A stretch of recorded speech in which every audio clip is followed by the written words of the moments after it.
There are things about you that have been labeled as weaknesses. Too anxious, too quiet, reacting differently. A body that doesn't fit the standard rhythm of life. And maybe you've asked yourself this familiar question: is something wrong with me? But what if I told you that many of the things you're trying to fix never needed fixing in the first place?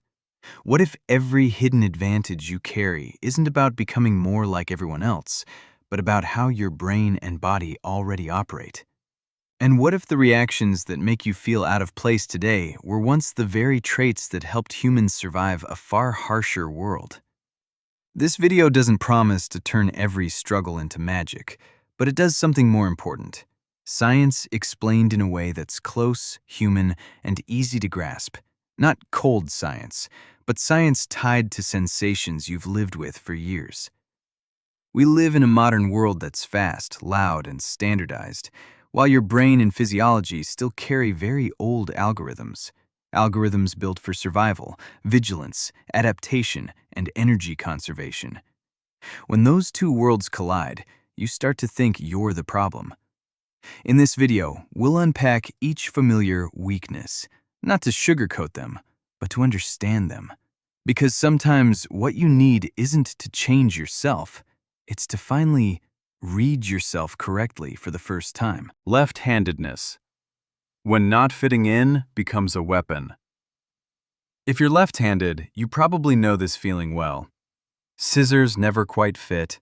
Desks always force your elbow to angle awkwardly. Spiral notebooks dig into your wrist every time you write.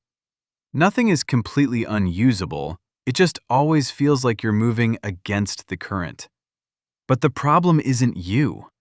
The problem is that the world was built for right-handed people.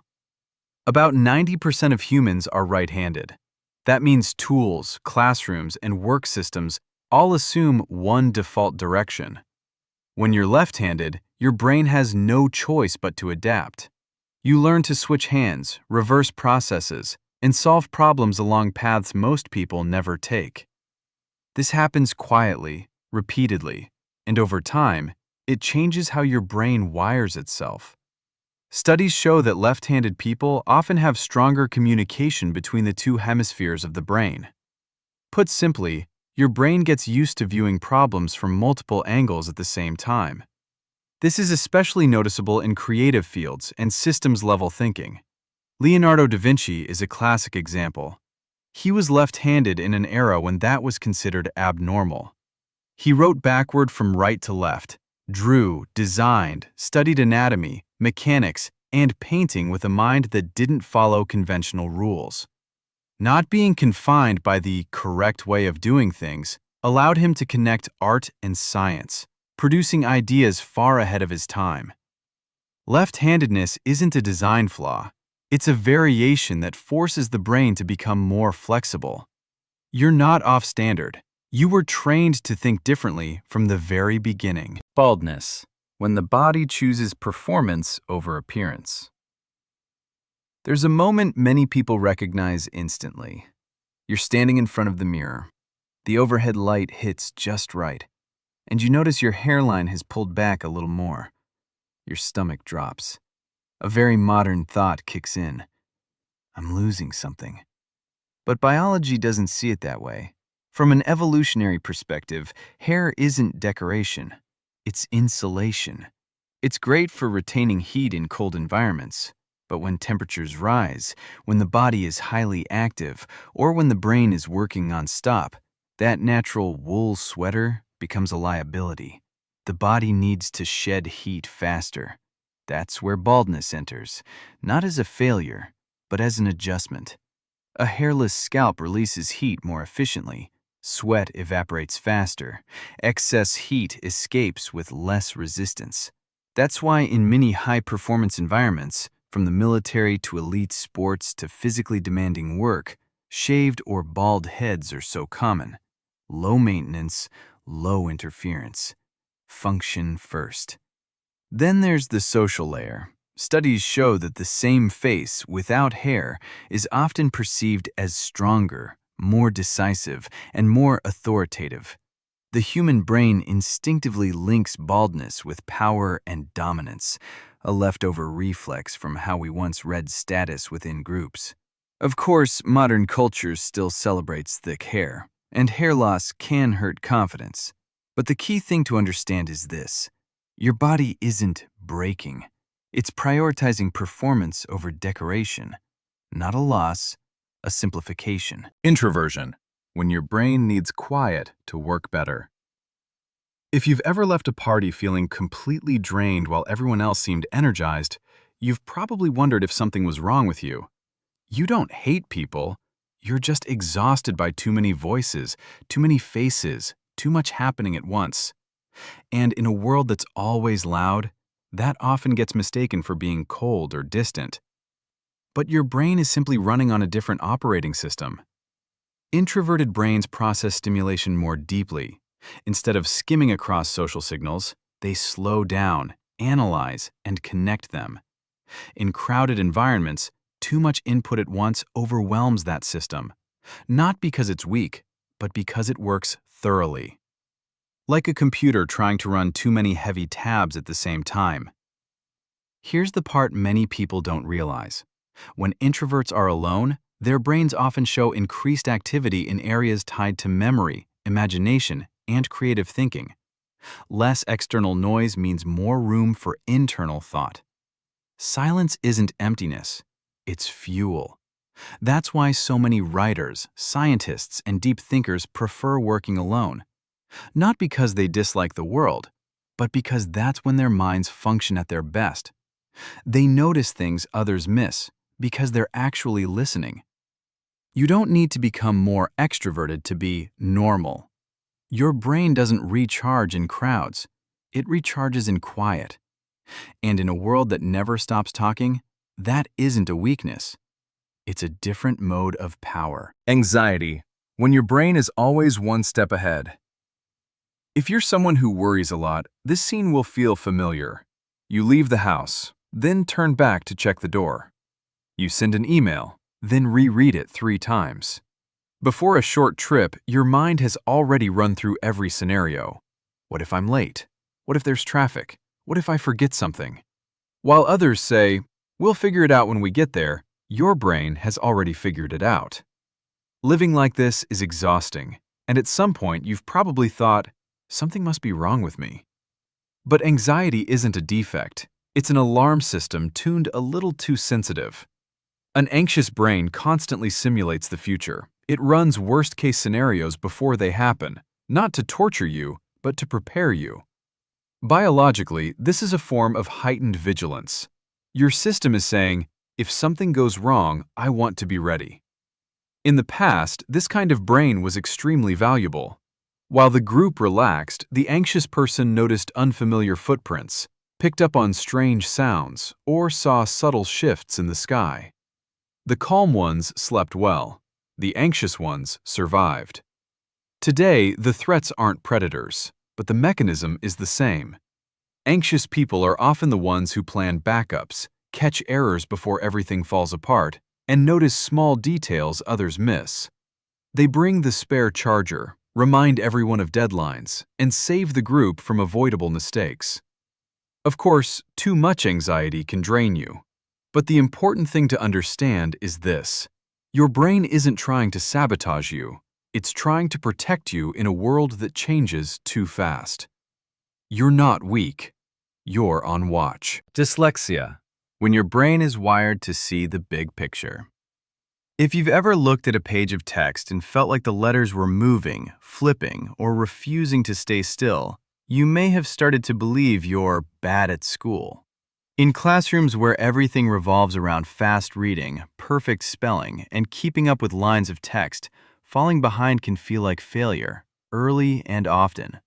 But the issue isn't intelligence, it's how your brain processes language. A dyslexic brain doesn't move letter by letter. Instead, it searches for larger patterns, images, spatial relationships, structures, and overall narrative. When you read slowly, it's not because you're incapable. It's because your brain is trying to understand the whole picture, not just individual pieces. Here's the part that surprises many people. In tests involving shapes in 3-dimensional space, People with dyslexia often spot patterns faster. Their brains are optimized for rotating objects, assembling systems, and visualizing complexity. Less focus on commas, more focus on how everything fits together. In the past, this kind of thinking was essential, building tools, navigating terrain, telling stories through imagery. Today, it shows up in design, engineering, architecture, and creative fields. You're not bad at reading. Your brain is simply reading the world in a different way. Flat feet. Not built to jump high, but to go far. If you have flat feet, you've probably heard this before. You run slower. You get tired more easily. You're not built for sports. In gym class, you're often compared to high-arched feet, springy, light, bouncing like coils. And over time, you start to believe there's something wrong with your feet. But biology tells a different story. High arches work like springs. They rebound well and generate strong push-off power. But they also send impact forces straight up into the shins and knees. Flat feet, on the other hand, function like shock absorbers. When they hit the ground, they spread impact across the entire foot, absorbing vibration instead of sending it back up the body. Older military studies made this especially clear. Soldiers with flat feet often suffered fewer stress fractures than those with high arches. When it comes to long-distance marching, heavy loads, or rough terrain, flat feet tend to be more durable. From an evolutionary standpoint, humans weren't built for constant sprinting.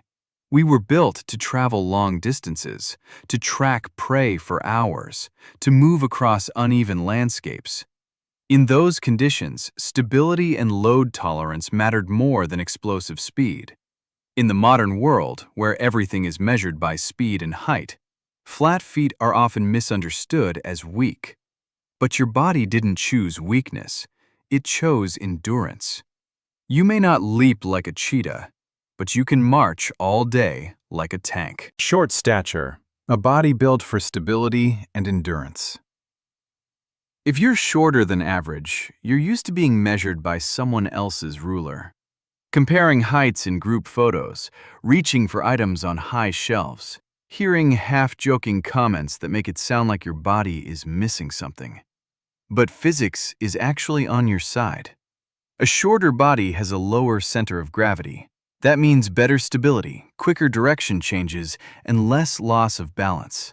When turning, jumping, dodging, or reacting in tight spaces, a smaller body uses less energy, less inertia, more control. That's why in disciplines that demand high agility, gymnastics, martial arts, climbing, acrobatics, compact bodies often dominate. Not because they're weaker, but because they control their bodies more precisely. There's another factor people rarely notice. Shorter bodies dissipate heat more efficiently. A higher surface area to mass ratio allows heat to escape faster. In hot environments or during prolonged activity, that difference matters. When larger bodies begin to overheat, smaller ones can maintain a steady rhythm. Over the long term, many studies also suggest that shorter people, on average, may live slightly longer. The heart doesn't have to pump blood as far. Fewer cells can mean fewer long-term risks. You're not lacking height. You're carrying a design that's compact, stable, and built for the long run. Color blindness. When your brain ignores color to see structure. You may have stood in front of a painting, a chart, or a map and wondered why everyone else seemed so excited. Reds, blues, and purples get mentioned non-stop, while to you they blend into unnamed shades. And in that moment, it's easy to feel like you're missing something important. But your brain isn't lacking information. It's prioritizing something else. When color discrimination is reduced, the brain shifts focus toward brightness, contrast, and pattern. Instead of being pulled in by vivid colors, you notice the underlying structure, lines, shapes, and subtle differences most people overlook. Here's the unexpected flip. In red-green camouflage tests, people with color blindness often detect hidden shapes faster than those with normal color vision. Fewer colors don't make an image poorer, they make it clearer. like reducing noise to reveal the signal. In the past, this way of seeing was highly valuable, spotting prey hidden in foliage, noticing slight movements in low light. Today, it shows up in people who excel at error detection, map reading, and identifying problems in design and data. You don't see the world worse. You see it through structure, not surface. Hearing loss, when the brain learns to see faster than it hears. Living in a world full of sound without fully hearing it can make you feel separated from everything. Conversations move too fast, noise overlaps. You're constantly reading meaning through facial expressions and gestures. For many people, that feels like loss. But the brain doesn't tolerate empty space, it compensates. When hearing decreases, the brain begins reallocating resources toward vision and motion sensing. Many people with hearing loss react faster to events in their peripheral vision. They detect movement earlier, read facial expressions more accurately, and become more attuned to the space around them. This is the brain's wow moment. It doesn't shut down. It reorganizes. Areas once dedicated to sound processing get repurposed to sharpen visual input and reflexes. You didn't lose a sense. Your brain simply learned to see the world more clearly through other pathways. Seasonal allergies, when your immune system is always on guard. You know spring has arrived not because flowers bloom, but because you start sneezing before anyone else even notices pollen in the air. While others enjoy the nice weather, your body reacts as if something is wrong. And it's easy for that to be dismissed as an annoyance.